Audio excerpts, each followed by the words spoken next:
I'll rise for the pledge.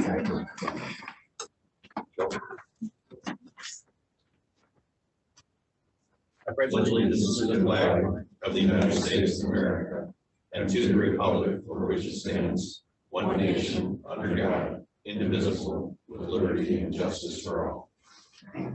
All right, we have the agenda. I'll get a roll call, please. Lehman? He's muted. Just got to unmute Alan.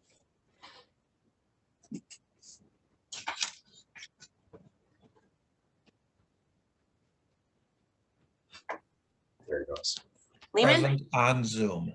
All right, present on Zoom. Underwood? Here. Brown? Here. Mauser, absent and excused. Gilman? Okay, so we've got 4 of us, 1 of us on Zoom. All of our votes will be by roll call today. Okay, we have an agenda in front of us. Entertain a motion to approve the agenda. Make motion. Support.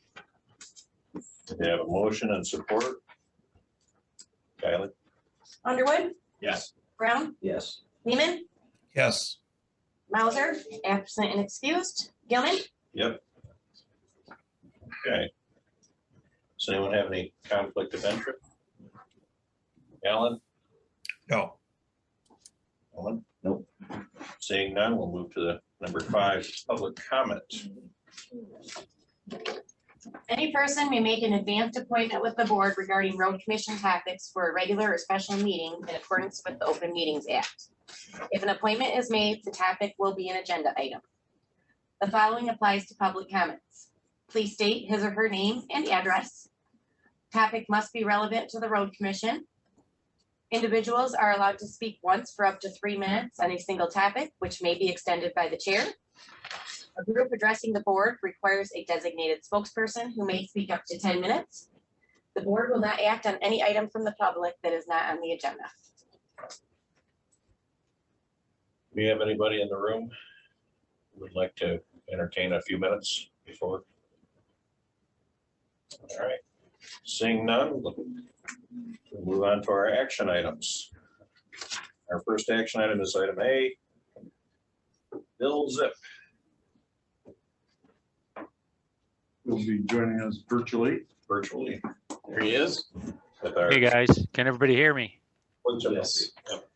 Well, I appreciate the opportunity to talk to you. My goal recently has been to attend these meetings in person, but given what's transpired the last couple weeks, still kind of recovering. I didn't think a 4-hour drive up and 4-hour back would be a good idea right now. So I appreciate the opportunity to talk virtually. What I'd like to do is just give you an update, tell you where we're at, and then just open up for any questions from the board. First, we are, as you know, we're preparing for the next round of public engagement. The first of which will be the local advisory groups, the cities, villages, townships, counties in the area.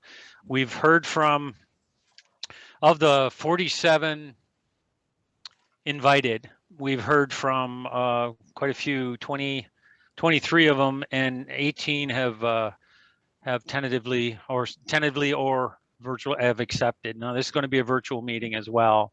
The meeting is scheduled for next Thursday at 2 o'clock.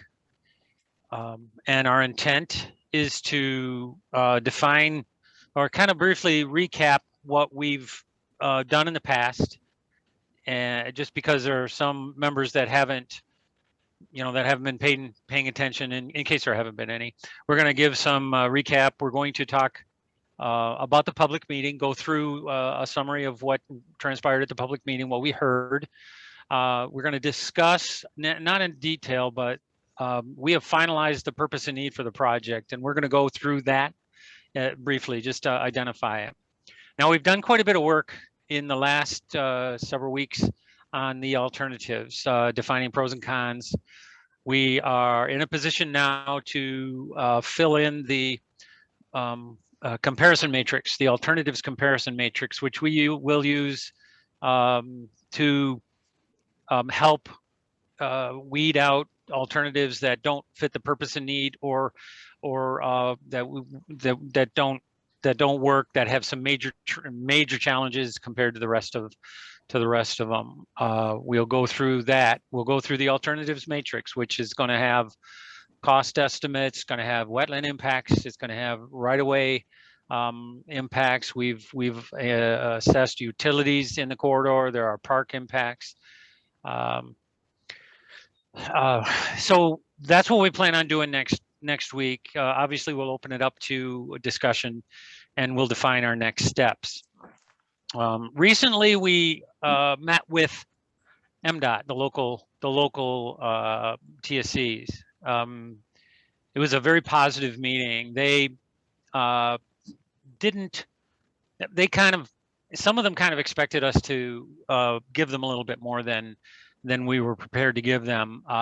We were looking to show the alternatives that we were looking at, and as all of them have some impact. Why don't I share screen just so you guys can all remember, if that's okay. Finding the right button. Share screen. Where is my share screen button? Oh, wait a minute. Let me go back. Pardon me. There it is. And this one. Share. I'm a Teams user, and so sometimes Zoom is a little foreign to me. Can you all share my screen now, or see my screen? Yeah. Okay, so what you're looking at are the three basic alternatives. Now, these are the same three that we presented at the public meeting back in July. We are now at a position to very close to identifying the pros and cons of all of these alternatives. Now, there are some variants that don't show here. As you all know, there's a variant to go to the north of this area at the east. There are two variants to go up to the existing alignment at Hartman and US 31. And there's a third variant to go straight across Hartman and intersect US 31 and realign McRae Hill. Those are not shown here. This is just a general overview of the alternatives. As you know, we are looking to cross.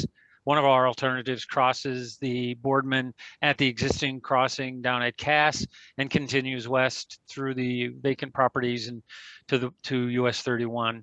The blue alternative is what we call the Sabin Dam alternative. It traverses the area recently disturbed by the removal of the dam, taking advantage of that, and then moving further west to US 31.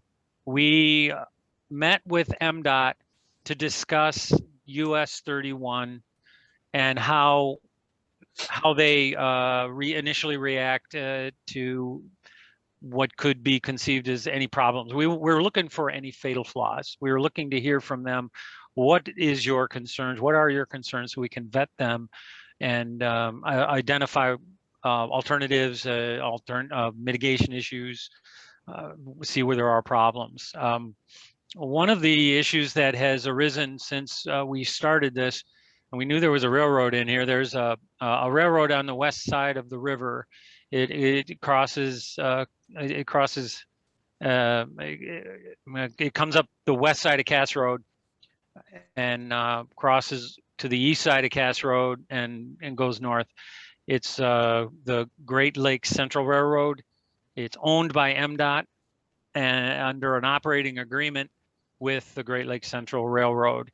We initially were hoping that potentially that could be abandoned, but the MDOT, the owner, has recognizing that there isn't a lot of traffic on it. MDOT does not want to abandon that, and it needs to stay involved. So that has an effect on this alternative at its greatest point. And it's certainly, we create as our at grade crossings here and up here at larger at-grade crossings, larger than there is now. I mean, currently that's a 2-lane crossing up here.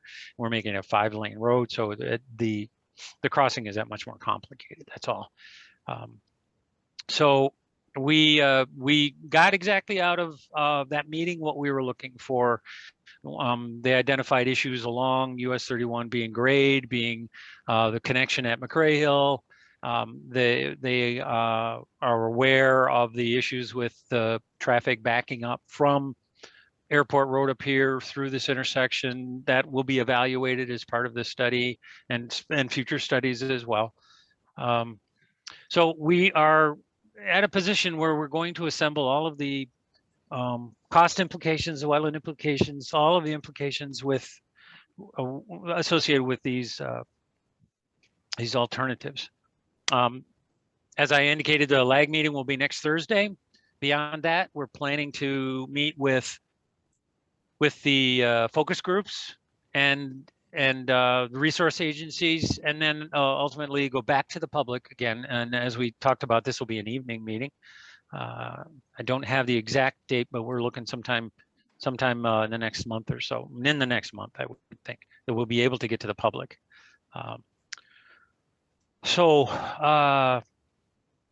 We have assembled comments from the public meeting and provided a brief summary to the Road Commission. We've assembled what we heard and are prepared to enter those into the matrix.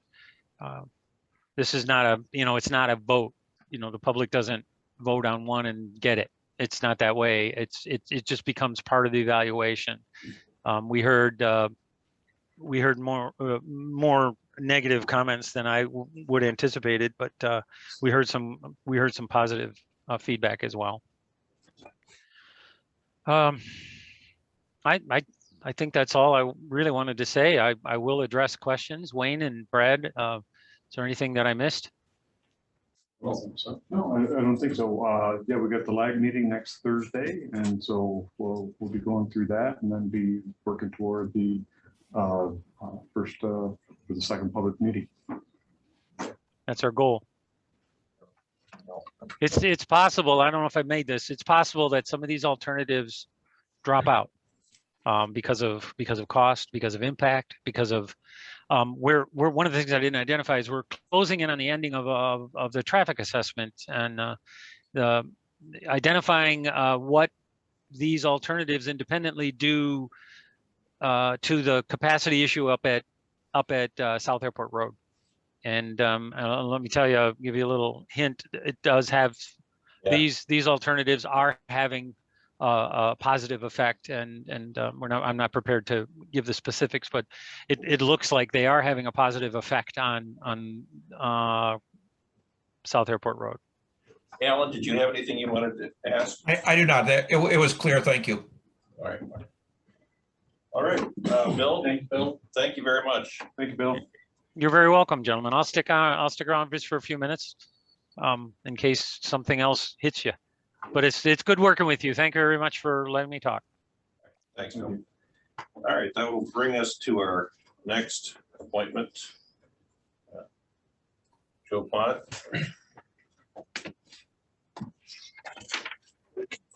Thank you. Appreciate the opportunity to again address the commissioners over the issues related to Bluff Road. And again, I'd also like to thank staff and Commissioner Gilman, who made himself generously available for a meeting on Tuesday morning. We had a great opportunity to express concerns on the part of the public who use Bluff Road. I would say that the discussion was spirited, but I think that everybody had an opportunity to learn a little bit more about everyone else's perspective. One of the things that came out of the meeting on Tuesday is we became aware of the fact that from GEI's recommendation from July 22nd, after reviewing the cost consequences, staff had decided not to move forward until they had further direction from the commissioners on whether or not phase 2 and phase 3 should be further pursued. We obviously think that the board spoke, fairly clearly back in June, that phase 2 and phase 3 should be pursued, because we don't know what we don't know until we know, and we're not going to have those answers until we've had an opportunity to have GEI conclude their study there. We're a little concerned about the fact that the August and September agendas didn't have a specific request for the road commissioners to reaffirm their position with respect to pursuing phase 2 and phase 3. And if there's anything we accomplished tonight, it's, respectfully request that the commissioners again, establish clearly to the staff that phase 2 and phase 3 of the GEI proposal should be pursued.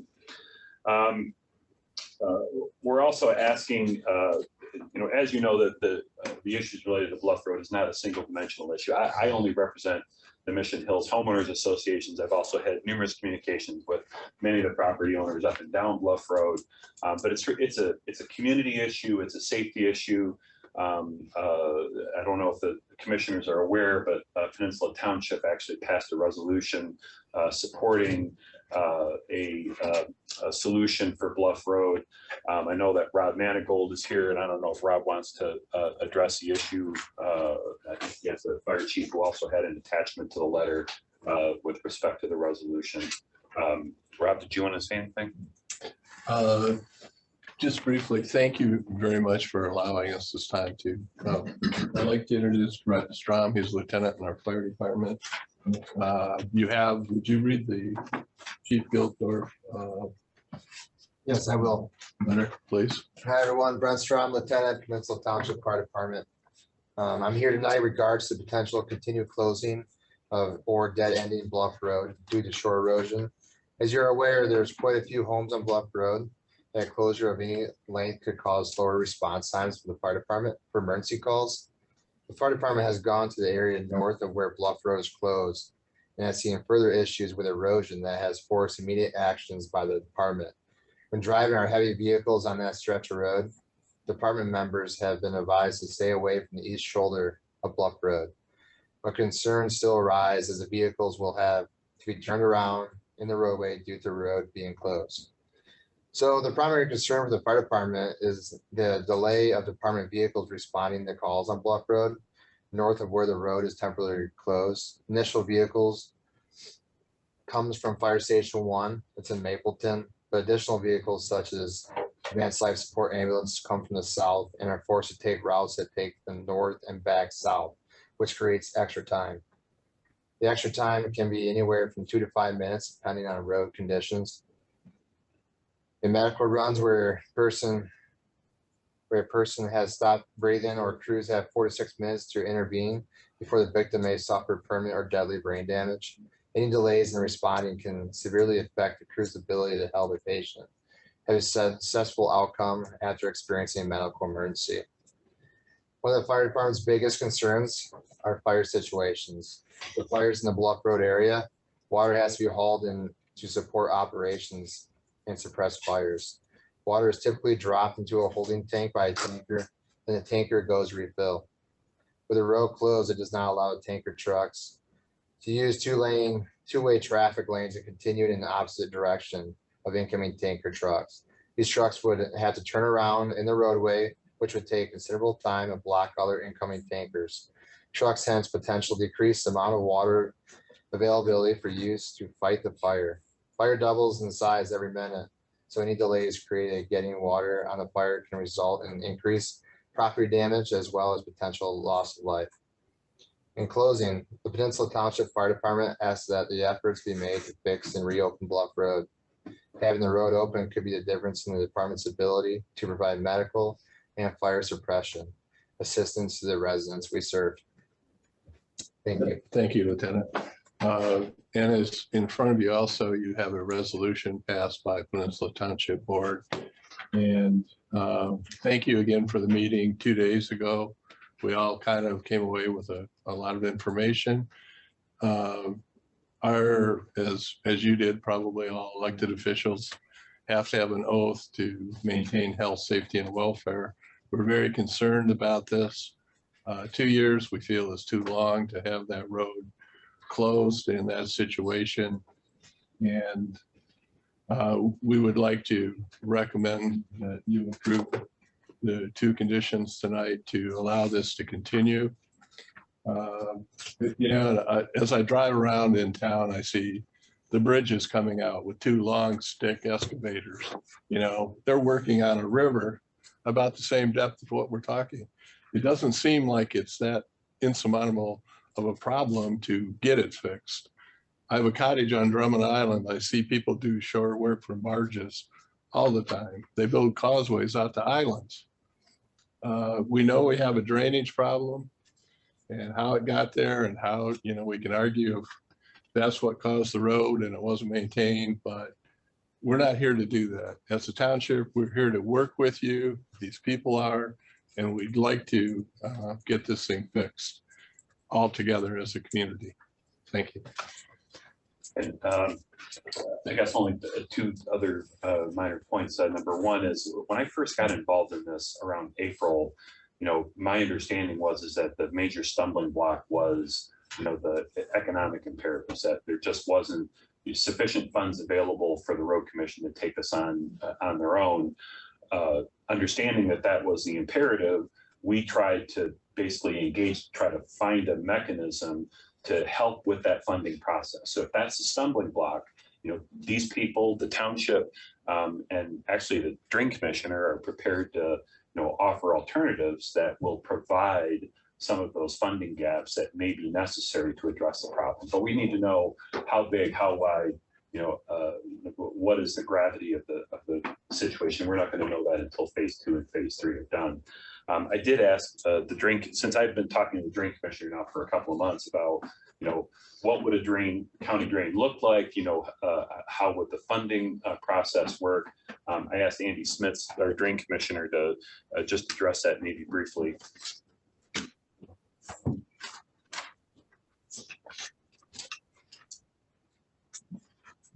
Good evening. Thank you for your service to our community. As Mr. Klein mentioned, this was brought to my attention a couple of months ago.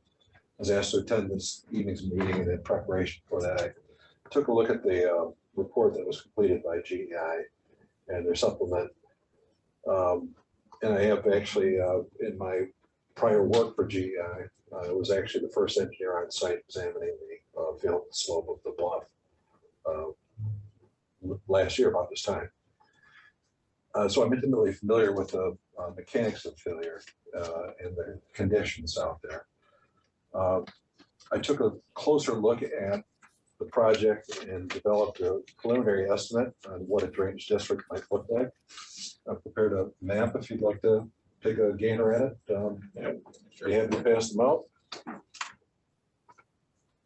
It's a black and white rendering from the county tax map. County GS website. There's stars located on each parcel that I believe will probably fit into a drainage district. The drainage district, preliminary district identified here is based upon review of USGS topographic map.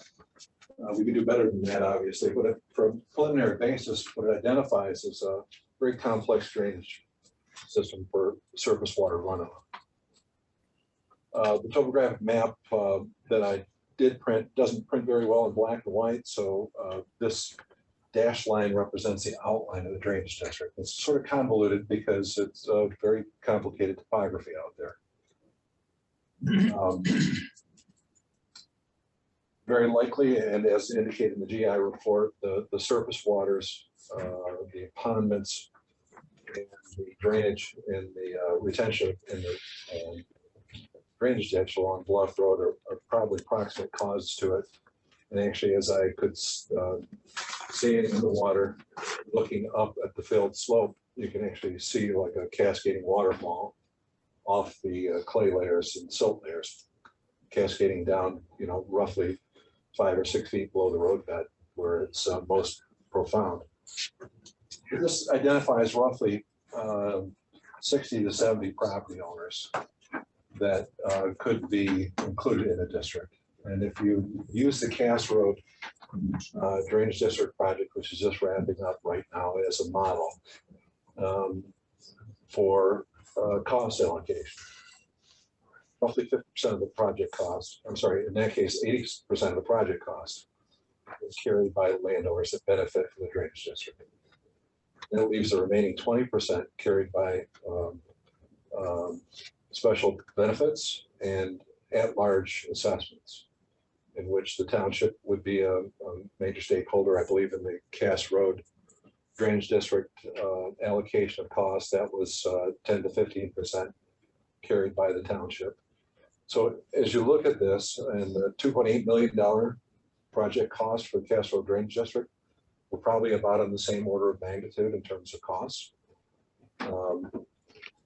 And again, breaking it down that way, you can see that the movements that could take place can be delayed by increased participation from at-large participants and individual beneficiaries in the drainage district. And that actually brings up the, so could the drainage district, I mean, theoretically, could the drainage district be responsible then for the repair of the road, or you're talking about the long-term drainage so that once the road is done, it's Well, it works out as both, because the tools in the toolbox for financing a drainage project are somewhat complex. So there are individual benefit costs or benefit allocations. That benefit includes not just improved drainage, but it includes general welfare, public safety, etc. It doesn't include specifically just infrastructure. Oh, okay. And to that too, and obviously the road commission would be a part of that drainage district as well. We would be one of the stakeholders in that, as we are with the Cass Road. Indeed, as both a both, but benefit and okay. The other thing is, if you're talking about benefit, can the drainage district legally be extended beyond literally where the watershed is, if it provides a benefit for, say, the people in the northern part of Bluff Road, for example, which has its own drainage issues too, I think. I mean, and if you expanded it up that way, the cost could be obviously defrayed even further. I think you've got several questions there. Let me peel them off one at a time. And the first question is, does the drainage district boundaries end with a watershed boundary? And the answer is no. The district extends to the full extent of benefits derived. Okay. So often the starting place is the watershed. But if there are additional benefits that go beyond strictly where a drop of water or a molecule of water hits the ground and runs off to reach the surface water, it can extend beyond that. So it's based on benefits derived. Clearly, anybody along Bluff Road would see. I mean, to a degree. And that's in part, that's what the at-large right assessment to the township would be a constituent cost. It's for the general welfare of the township and public safety. So the point of bringing this all up is to give you an idea, just quickly, the first preliminary idea of what the size and shape of this thing could look like, that there are tools in the toolbox. They are financial, and in the case of current office holder, they're somewhat technical. And we've just finished a project that I think is probably similar on scope and scale based on the earthwork. I did want to also note that, the GI report is phase one.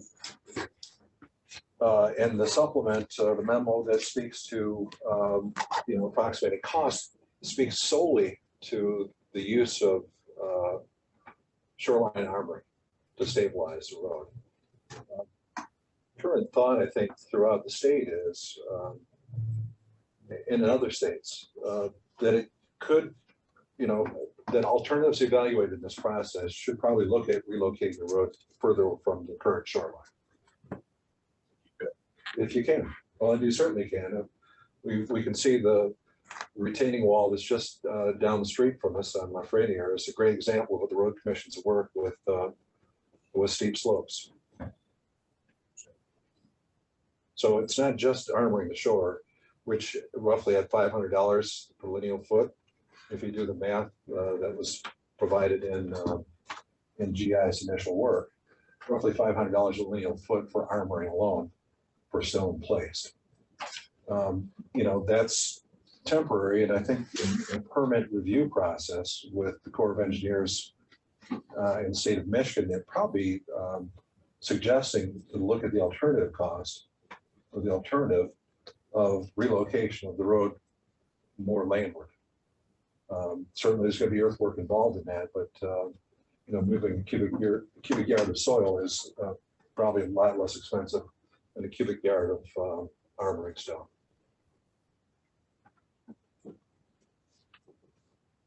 So you're ready to help? All right. Alan, did you have any questions for Andy? Well, I had some questions as the relocation of the road is sort of an interesting item. I asked about that once before, but there are properties. If you relocate the road, then how do you serve the properties that exist at the road? Well, some of those properties have land, some of those lots have land on both sides of the road. So in essence. Well, I'm really, Andy, I'm speaking to what's just south of perhaps where we have the closure there. There's stuff on the east side of the road. How far back, when you say something like relocating the road, how far back would the relocation be? How far south and north? I think that's something we need to find out with the report. Exactly. Okay, but there's a lot of properties there that you just can't. No, it's a replatting process, and that'll have to go through court. Okay, thank you. Thanks, Andy. You bet. I do remember that we said next phase. And speaking to that, and you know, Tuesday we met, and I think we came out of it with I came out of it with the sense that at the very least, what they're asking us to do is to finish up phase 2 and 3 so that we can know what it's going to take. It is good to see the township so interested and to have our fire department interested enough, and that we have the stakeholders that are interested enough, and of course getting Andy involved with the potential of a drainage district.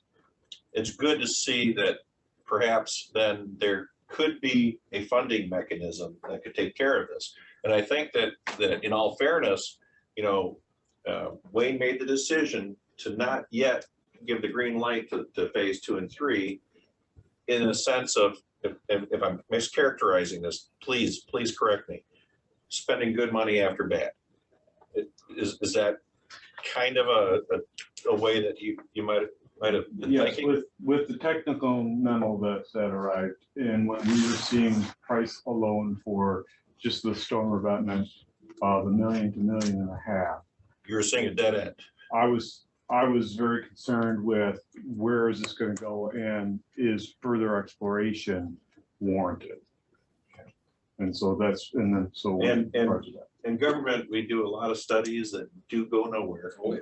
You know, but I think that in all fairness though, and to the point that we are, I mean, this is our road, to the point that we are responsible to a major degree. I think we should go forward. I think we should get 2 and 3 done so that we understand it. I'm hoping the cost isn't incredibly traumatic to our budget, but I think there are other things that we can, if we have to, we can avoid. And you did say okay the first time, but when the cost came in so high, we wanted to give you guys for the immediate. For just the immediate. And that was where we said, you know, we presented you that information so that we would know, yes, you still want to continue, or you at that point draw it and say, hey, we can't. Well, I think at this point, I would entertain a motion to put an absolute to it that we are going to expend the resources for studies 2 and 3, which are going to be done concurrently. I'll make the motion. We did that before. We did that before, okay. Yeah, we just. So we've all already, we wanted was clarification. Okay. per se, so we're gonna talk about. So all we did, then let's do this. They just need to proceed. Okay, we need to proceed then, and good sense. All right, thank you so much. And just one other point, something that I do work with the Michigan Manufacturers Association, the Michigan Chamber of Commerce on their energy and environment committees. Frequently, what we'll do is we'll have what's called a stakeholders work group. I would ask that if we could get together a stakeholders work group that involves just, like one representative from the residents, one representative from the township, a representative from the commission, and promise only 1 hour a month to meet with staff, a commission, a delegate, and a limited universe of people who would be part of that group, just to get updated, find out where we're at, what's going on. There may not be a whole lot of anything going on. There may be some opportunity to engage with GEI and what the scope of the study is, what they're finding as interim benchmarks. It would go a long way towards community engagement with the public to be able to understand, because then, regardless of whether it's me or Dan or Mike or somebody else, they can go back to the residents and say, here's what's going on, stuff's happening, so that people have a sense of, to coin a politician's term, relentless forward progress. Thank you. All right, thanks.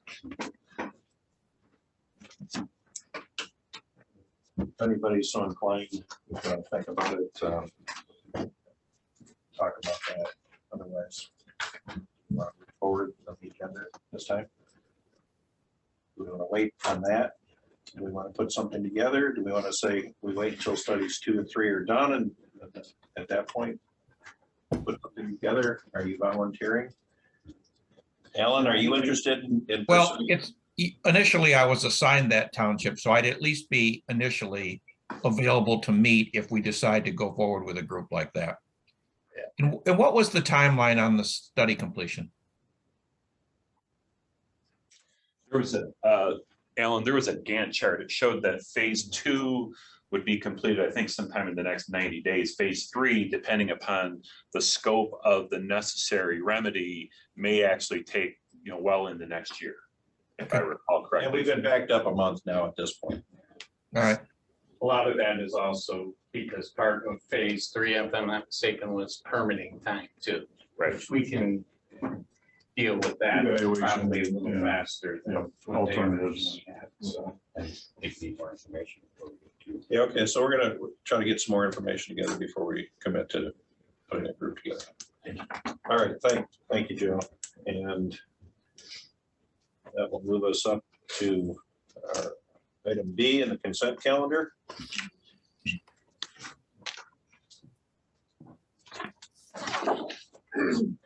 The consent calendar is used to expedite business and non-controversial items together without discussion.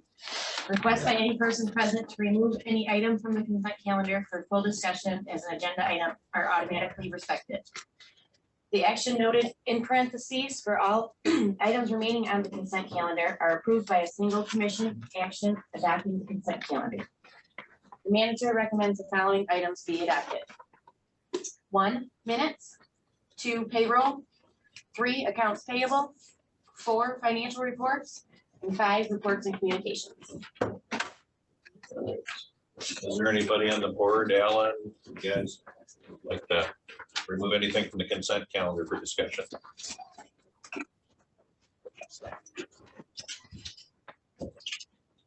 All right, is there anybody in the public who would like to remove anything from the consent calendar for consideration? Motion, we accept the consent calendar as presented. Second. Carl and Joe. Call please. Lehman, Yes. Underwood, Yes. Brown, Yes. Mauser, absent, excused, and Gilman. Yes. So calendar items. The item C, unnecessary.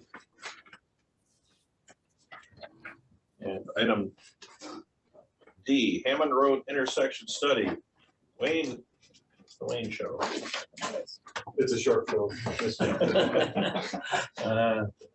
I'll say that too fast. Yeah, right. So the Reader's Digest version of the intersection studies that we had at both for Hammond at 3 Mile and Hammond at Garfield.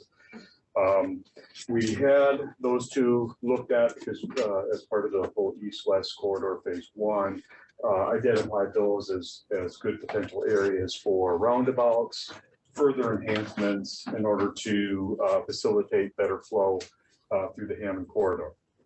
So we had these looked at. Now under the existing geometric conditions, both of those intersections operate at a level of service D, which for an urbanized area, level of service D is acceptable at the low end. Hammond is, if we kind of looked at this as being right at the edges of the urbanized suburban area. So it's not completely urban, but it's not rural either. So we looked at that and we utilized, we established a level of service D as being acceptable. When we look at those, we were looking at both signalized alternatives. And with those, we look at that, and if we employed any kind of level of, or signalized alternatives, we could increase that to a level of service C and D on those two intersections. If we looked at a roundabout, it would improve the intersections to a level of service A, which is your top of the notch. It's that's the best you can get. Those are under today's current geometric conditions. And if we look at a 20-year out, so if we're looking at we use data from 2020. So if we look at year 2040, and we did the same thing with existing geometric conditions, we would be at a level of service D and a level of service E on those intersections. If we employed some signalized alternatives, we could get that up to a level of service C or D. And if we did a roundabout, we would be at level services A and B. Those cost alternatives would be estimated anywhere from $432,000 to $2.8 million, almost $2.9 million for the Hammond Road at Garfield Road, and anywhere from $860,000 to $3.12 million for Hammond at 3 Mile Road. So when we look at everything and keep it in perspective, given that we have the current and ongoing signal optimization projects and the scoop projects, it's staff recommendation to monitor these intersections and implement minimal improvements, including lane dedications and minor widenings, such as converting the eastbound Hammond Road right turn lane at the 3 Mile Road intersection to a through and right turn lane. As we go forward, and traffic modeling of these two intersections result in long-term improvement recommendations of roundabouts for providing durable operation improvements, as well as the safety benefits attributed to reduced speeds. Staff also recommends right-of-way planning and acquisition for future improvements. Do we have sufficient right-of-way for the 2 lanes through and right? I mean, that yes, there might be some minor easements, something like that, right? Because if we impact the existing retention basins, we need to compensate for that. So there might be some work in there on that. There would be lane widening and down. Might be some minor wetland impact that we could. Is that been calculated in that cost then? Is that something the widening? That's still $900,000. I mean, right, and that would be for so the widening alternatives. Would be there's a couple. Might in turn include turn lanes, or it might just include on the lower end being able to put a dual through lane through there. And then tapering that back down to one lane as we get further to the east. The big thing is we were not noting sufficient improvements and gains to service and level of service by going through and doing significant work on these intersections at this point in time.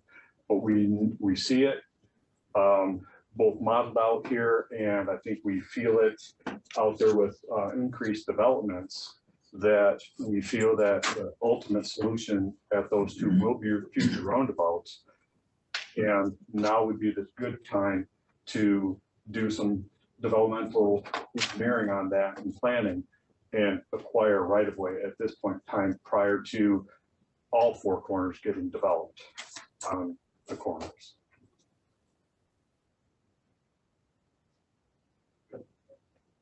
No, but I have a tendency to agree with you. You know, once that development happens, that becomes pretty tough and pricey.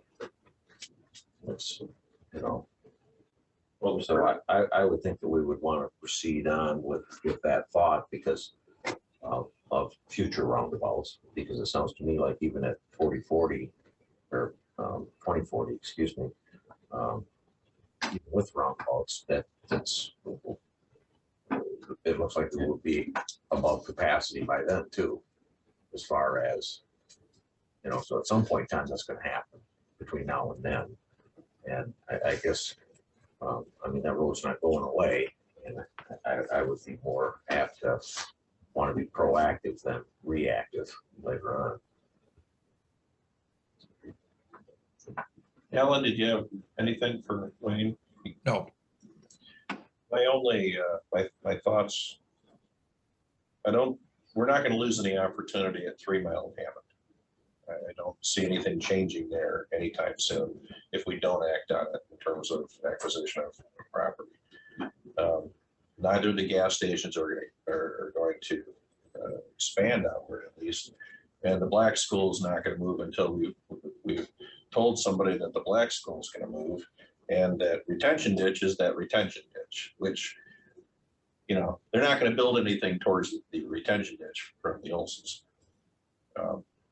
As insofar as Garfield and Hammond, now is the time, if we're going to do anything, is to pick up a couple of those corners, because we don't have anything built on either of them. And if that's a plan that we want to go forward with the roundabout, with the idea of a roundabout at Hammond and Garfield, which I think is ultimately going to be busier at the point in which we have a crossing, then I think we definitely want to move forward with that. I'm not as concerned about a roundabout at 3 Mile. As far as the double lane through, I think we should definitely consider that and move forward with that. However, on timing, in terms of costs, I mean, we have the scoot, which is still kind of sorting itself out. And is that something where we can revisit this at any time after we get a little more information and once we start managing the scoot, how they're optimizing it at this point? Yes, because that was part of our decision factor, was we want to be able to have the signal optimization and the scoot fully implemented to see and I guess get those benefits of that. We've made large investments into that, so we need to let that occur and get those benefits. But we're looking at the whole planning part of this, and we're looking down the road that we see that because we're not making new, more property anyway. Right. That there's opportunities now that would benefit the public as a whole in the future. And 20 years seems to probably go by pretty fast. Right. And it's good to see Larry's, his report. We got a lot of stuff happening in the next month or two, right? I mean, in terms of updates to the city management system. Yeah. City works. City works. So Anything else on this right now? Do we need to make any? Get I a think we were general sense looking of where we're going, or? Yeah, I think we were looking for exactly what we got here. And as we proceed forth, we are gonna then look at acquisitions at Garfield. And we'll have to bring those to you anyway. So we will, just so you know, then we will be moving forward and we will be determining if we are gonna put that lane through at least where that right of way falls on 3 mile. And you're gonna do the engineering at 3 mile too then for 2040?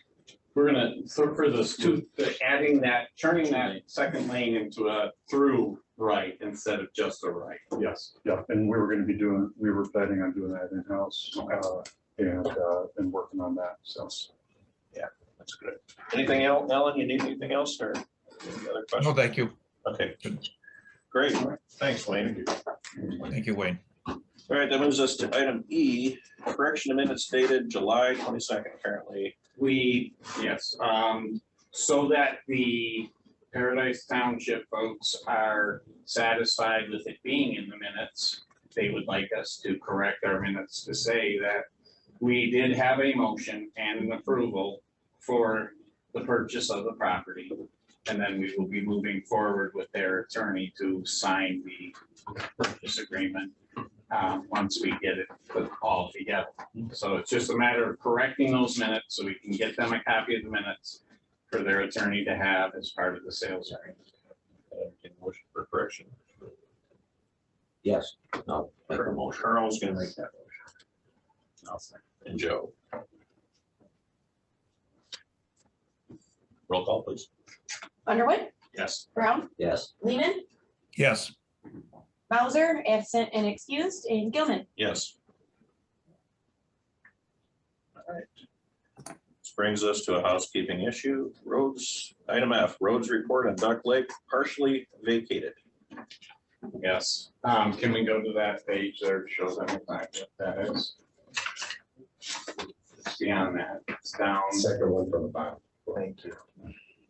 Okay, so what's happened here is this is one that originally was delivered to Bill Mauser as our commissioner. Scroll down to the bottom of it, if you would, please.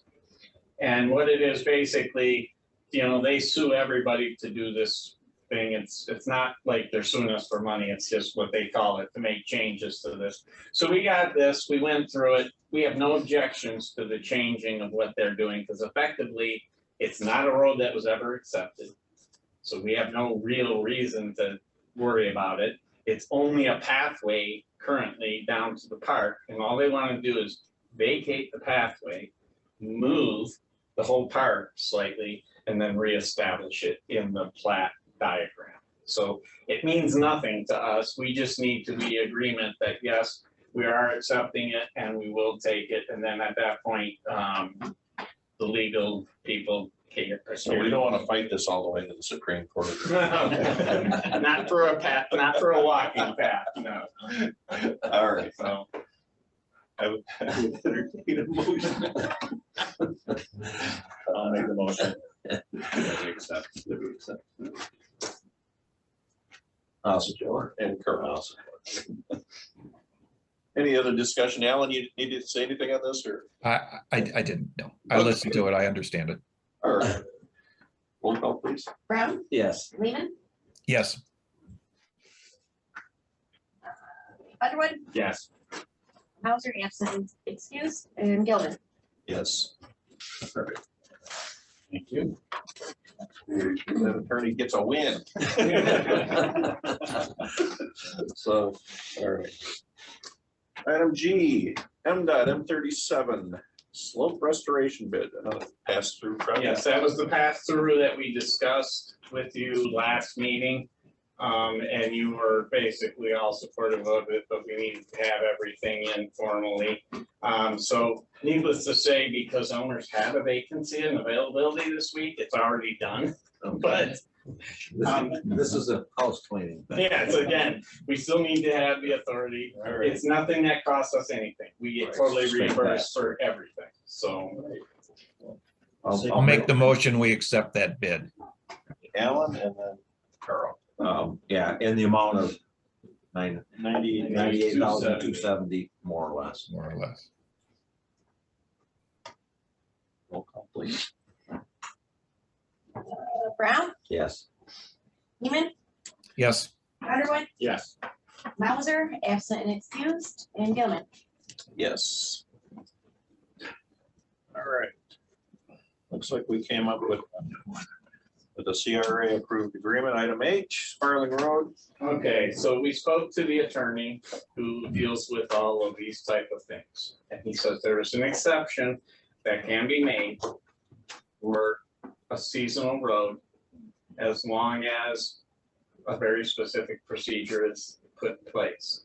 So the first phase of it is we can, because of confusion and what was and what is out there, it is still a seasonal road. So technically, we couldn't spend legally money knowingly on it, but if we follow this procedure, they will give us the year, and then we will have to close it out after the year. So effectively, we have to have a motion from the board directing staff to collect signatures on the resolution from every single property owner out there. If there's one property owner who does not sign, it cannot be done. It's over. All or none. It's all or none. All or none. So everybody out there has to agree that they are allowing us to come through there, do with their winter maintenance as part of this exception to the general rule. So we do this, you give us the motion, we get the resolution from the attorney. We will then go out, we'll get everybody's signature on it. We'll bring it back to the next meeting. You guys will approve it as the form and everything else. We'll read it into the actual documents and everything so that we can know, and we'll pass the resolution as it's written. At that point then, we can begin plowing for them and maintain the plowing for this following winter. And there will be no problems in Lansing. It just has to follow this to clear the Lansing auditors. So as long as that's the case, we'll do that. Now, what that means though is after next year, or after this plowing season, a resolution has to be come to us of what's gonna happen out there, how it's gonna be built. From them. Yeah, they're gonna have to determine how they want to deal with it. Do they want to deal with private property plowing, the private service? Or do they want us to come in there and plow, and in which case it has to be brought up to current standards? And that is up to the. I didn't see a copy of this resolution in the. No, we have not got it yet. He hasn't even taken the time to write it up until he gets directive from the commission. Well, we did commit Yeah. to do it, taking care of them for this winter, so. So. Put it in the motion, so I have it in the minutes and I will send it off. I'll make a motion that we get the resolution from CRA. It's from their attorney. From their yes, it's- attorney and present it to the residents out there to allow winter maintenance this year. So a motion directing staff to collect approval signatures. Yes. Yes. And a support? I'll second it. What's Joe for support? Okay. So Carl and Joe. Any further discussion? Roll call, please. Lehman, Yes. Underwood, Yes. Brown, Yes. Mauser, absent and excused, Gilman. Yes. All right, that brings us to informational items. The DEI report has report. already been covered, because all I was gonna ask you for was the clarity to make sure, yes, we are moving forward. But I do have other things I would like to cover. All right. So, first thing, after a long time of discussion with Jennifer, as she had notified Bill, she is comfortable with everything that's happening here and she is stepping back her role. She's only going to be taking care of special projects for us. But as of a week ago Monday, we've named Heather in the back as our new HR manager. So we'd like to congratulate her. She has done a phenomenal job shadowing Jennifer and learning everything that needs to be done. The crew loves her and everybody is happy as can be. So we're very proud to have her on board. So, I'm pleased that that worked out Yeah. as it was supposed to. yes, and it worked out very well. So I think we have a long-term strategy plan built for how to deal with the personnel. She's doing a lot of good things already with us, trying to get some organizational changes made to consolidate efforts and shift some things around, so. The rest of the staff does not know what's hit them yet.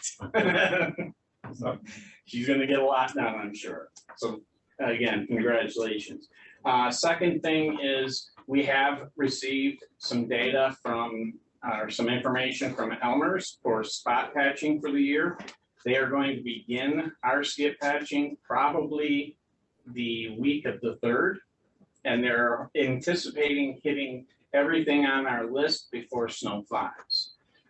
We have added one small section that we decided after our discussion out with the people in Grant Township, we're gonna add that stretch of Sioux Road, which was overshadowed by the trees. We've taken care of the trees, so we're gonna do a skip patch across that one area that was real bad for them.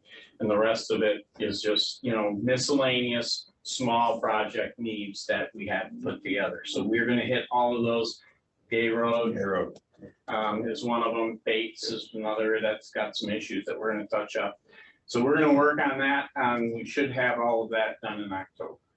And they should be starting with us, hopefully the 3rd, weather permit. So, the last thing is we have had a couple of new people coming on board. And I know, Joe, you attended the conference with us. But we got some new bodies coming, so we're gonna have some new people that will be starting in the back. We are hoping to keep them. We found it rather interesting that the CRA's presentation is presented right as we're trying to find the same thing to retain people, and they're everywhere. Every county road commission is having the same problem, keeping people right now. So we're happy, we've got people coming in. We're hoping that we're gonna have a pretty good year this year. I guess one other thing, I forgot, Peterbilt. So after a lot of discussion, we lost another one. Okay, after a lot of discussion, a lot of going back and forth, and a lot of talking to corporate boards for Peterbilt and public relations for Peterbilt, miraculously 4 parts showed up on our door. Oh, good. Just, here we go. Sorry about the chips. Yeah, the chips, yeah. So we are hoping that we're gonna continue to see more, but that does get us back in close. Now we're down 2 trucks. We are also doing some analysis to make sure that we are optimizing the use of our trucks and making sure where we're seeing failures of these chips to see if there's a certain operation that's causing them. So we're gonna keep moving forward, but we expect from what we've heard that we should have another grouping of 4 coming here too. Which would save us a lot, because we really don't want to go with half the crew in night shift. Yeah, no, that's great. All right, that is all for me today. Excellent. I got a couple of things. Oh, no. So, All right, I'll update, squeeze you in. Bill show. Acme Townships, their Acme 1 bonds is scheduled to close on October 13th. They're sold at Huron Community Bank at 1.6%. And just for reference, they bonded through us back in 2015 for another SAB, and the rate was 2.82%. So it's a favorable, rates have come down quite a bit. Some of the subsidiaries. Good time right now. Yes. Figure out that. And then I also attended the dedication for the Upper Manistee Headwaters, the wetland mitigation site that seemed to be dragging on and on. We started back in 2018. Everything's been recorded with Eagle. That's closed out. They were able to protect 430 acres of wetlands. And I found it interesting. There's 14 different types of wetlands out on that 1,300 acre preserve. And if you ever get out there, check it out. It's phenomenal. The Grand Traverse Regional Land Conservancy has done a heck of a job in kind of maintaining that property. So the next one will be Intermediate Lake. We got kind of the paperwork that kind of start that process, and the rest of these mitigation sites hopefully will close out within the next probably 6 to 12 months. And this adds to our bank? then? Yes. That's the thing for all local Excellent. agencies. Great, great. And we Gives are, us some breathing room. essentially. Yeah, so if you have a project up to a third an acre Right. size needs mitigation, it's pretty much instant. That's great. So general public information, that's the one in Calcasas, right? Yes, this is in Kalkaska, yeah, and it's Grass Lake. a huge amount of credits. I spent some time talking to Jeff about some of these things and some of the other wetland issues, and he said he expects right now we have a bank that's probably large enough for the next 10 years, Well, that's at fantastic. least. Just to go, I mean, back over it just briefly, you still have to have it somewhat regional. I mean, it has to be, If it's under a third acre, it can be across the entire state. Okay. You get over that, then you have to be within. we have to have a little more that, local mitigation. Yeah, Within the watershed. watershed, Got it. which part of our county does have that watershed. Anything else, Bill? That's it. Well, start with Carl. I'm good. I'm moving forward with the Kingsley project, so I'm happy for that. It's needed. It's needed. So that's it. I'm fine. So, Alan? Thanks for letting me attend remotely. I'll be there next month. One last question. Everybody is aware that the commissioners conference is not next week, but I think it was 2 weeks after. Somewhere in there, but it's coming up quickly. So if you are attending, or if you still want to try and attend, let me know, and we can make sure we get you signed up for it. I don't know, I think they're very informative. I think you gain a lot from some stuff. I don't have anything to add other than it was an interesting Tuesday morning.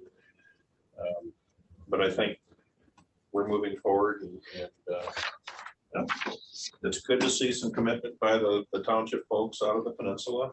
I mean, you know, when it was first brought to us, it's like, you guys are gonna fix this and, you know, damn the cost, and this is what you're gonna do. Well, now it looks like there's a little bit more of an understanding that this is definitely gonna be a shared responsibility. Because while we maintain the road, if they're having a problem where a mountain's falling apart, or, you know, I mean, it's, there are a lot of people who benefit from that road. Well, I'm gonna have to help us out. Other than that, moves us to our last public comment. Anybody like to say a few words before we go? And seeing none. Alan? Motion to adjourn? Yep, Carl. We are adjourned.